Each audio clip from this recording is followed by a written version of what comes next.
Baba Mbambaga Lunginjiga Gombe bye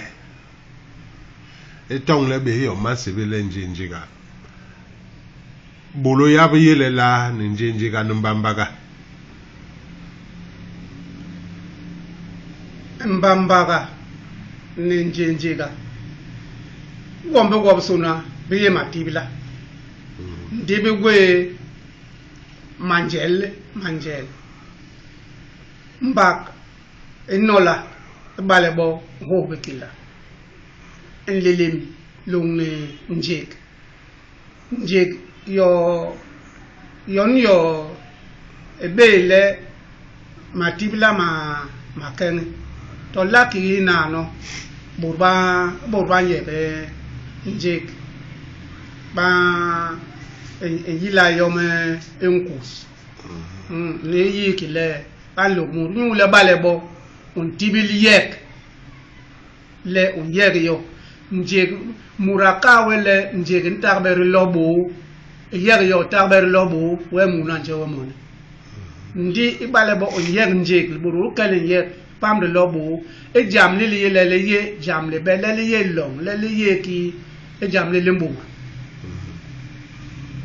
nyane mbak long ni njik be ye matibla ndi be ye manjele ma no ni matibla mo mere ga nyule burban lo hamuna no le me matibla me matibla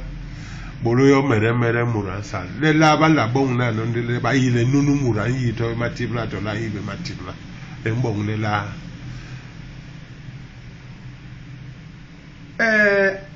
enu bon le yile mur anyi matibla to le mbe nganduwe bolo ye yemere ansal nyu le o bon matibla ngele ba kokon ba melebo elonge nje ogwe matibla ndi e bon matibla borba ba huak anyora kwenda matibla ba kene le muramal be we unyibe matibla lokala ay bi wala etagako ulom ngeda ho ulom etagako ulom ngi yibe ho wanjige nyuyo donc matibla mayele matibla mana burban po mayele bale mbong matibla nkokona lo we ni sonda atebe nyuye nkento ko no anyori nyule we iyom ala betibiyo bale nkokona lo we ni mbemugwe matibla ke matibla mambu meyi mambu sonde ba ki be hato ka mbombo makawole manga no ma umbaki bi bengo ike ibale lo hana no nda mburu buble nteleke imuru top dombong iye muma mambong luni iba eyele matibla mambong machandi benten bong wara embong yone bele bolong sam ne sung ba bele ngira no la ba ira bisima mai ke bisima mbo ndi le ni ba bo ya gombi ba e ba lo na no bo ba lo na bo amen ndi ba ho ya le bisima be banga matibla gon ya bo ba be ban ke be kai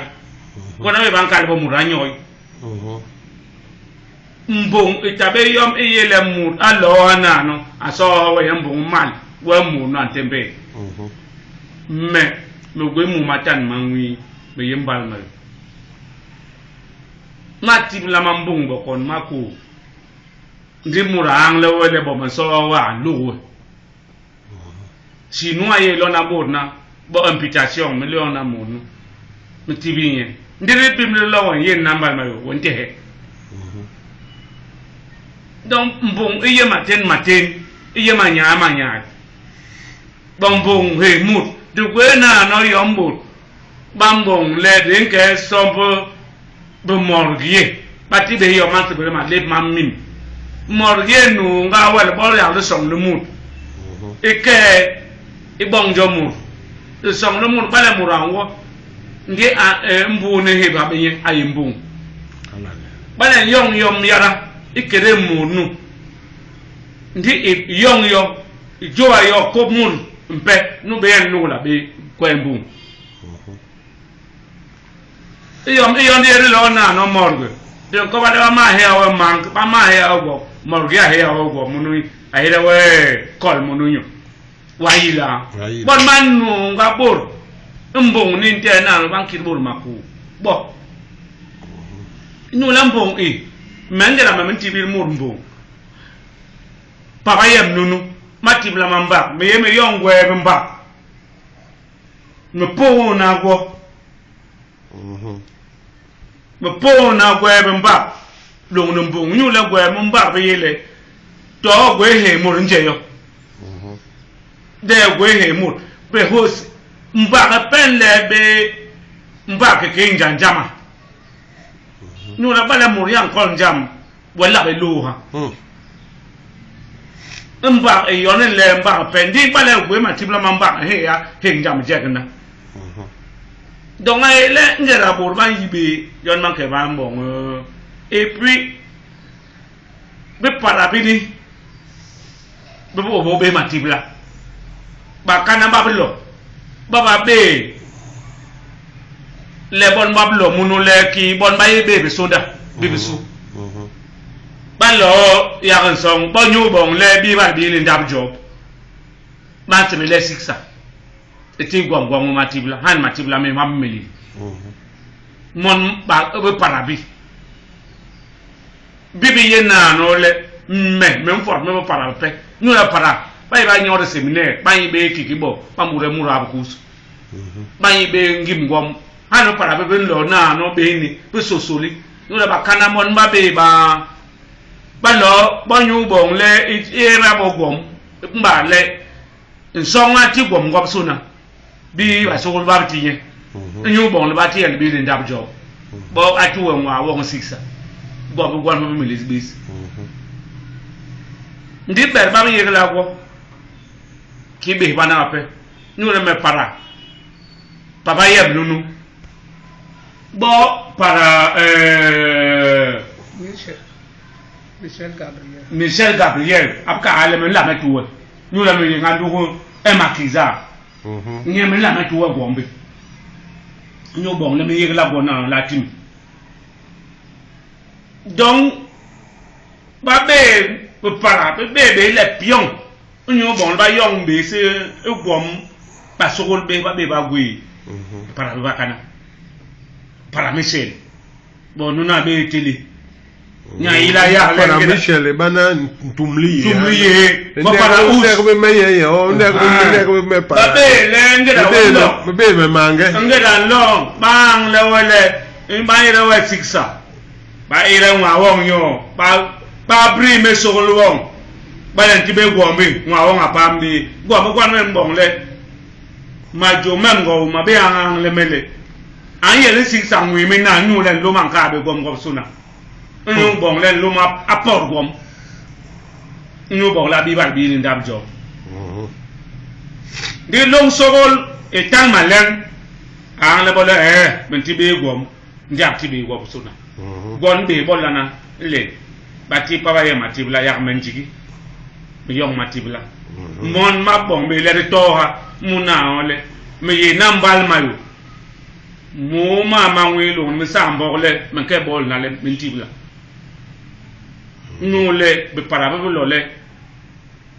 bon moment il a yabo ma kan na man le be nous le ba so base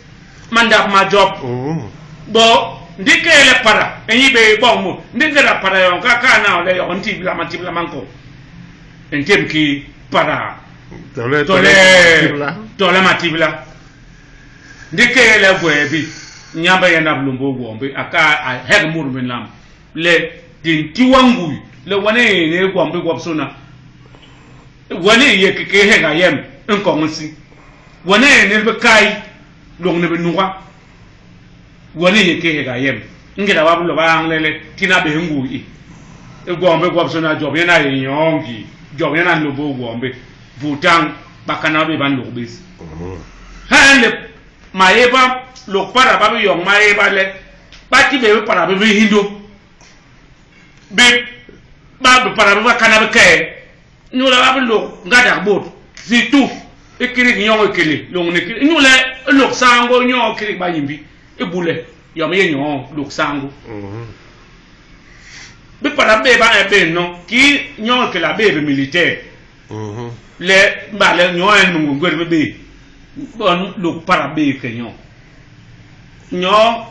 ñu le ngara go be be ta be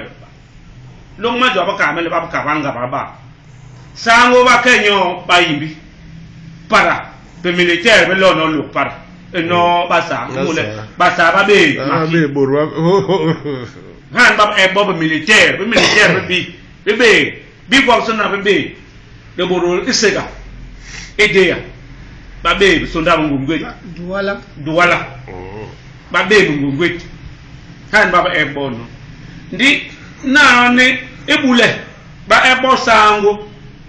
sango eyele nyang ekere base ndi bakabna pebe ba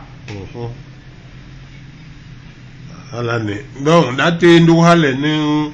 nkwel ni rakunde kena wo kele pe dente ndu hale nyule jogar mpor jogal mamle nyule ya bulo beke be ne biye munu mambo lo ne kini ke mbale ba yi longa nyule bampe yo mnganda ba yu mu bonga ndakle se makale makanga se makale ne no bankal hana no lenjik ne mbak biye yo masibe le matibla le kangbeli ba ren kale le kangali ga ndi yi yale biye gbombe biye le bombe mbok biye le murate be se be ba mere ne no ga amba na be gwo nyule bale nke na mbang tigamu ugombe nke na we yo date ndu hale ha mbaba ban kirma ho ndi ma mbare ya le base do we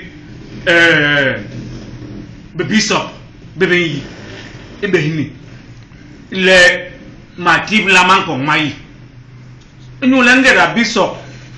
bo ban mambo muru jowanyu li yeki ngera bo ban sebele makangma ngera bo ban bon na no to para bo ban bon ki male ma bay banko bo bay ba era be kwemu ñu le ambobo mebe ke na kiri ya na sebele ngom ja baba malong ne para ya yo murabin don man ayi procureur pas sebla na refifian ikiri ngom ja pas sebele memetala me bom na nyolo ne para no an le melanjiki be ba lo hana no ba la ibro an ambu yi ambo ki makangbe ma ñu la ngara banka la exorcisme yiki ya ngo haka lo wa be gombo so ñu la ba to ngol gombi ento gor no go ñu la ngara bo wan ko bambo be na ole ndi be bon be ni ga bo gom ndi bo ba solo bis bo hala ni e gombi mbale bo ba yi le be bon ndi ntibo ñu le rakunde mo la be ko para e be mu la pememba yi we ndo unogle manogle para ngwale mbombo ndi mbombo yena ngwal para donc para be yi le lo ne be ba be hansona hige mura bo mbai mura ka be mule en pemenitison ala menok donc mbale ba yi hala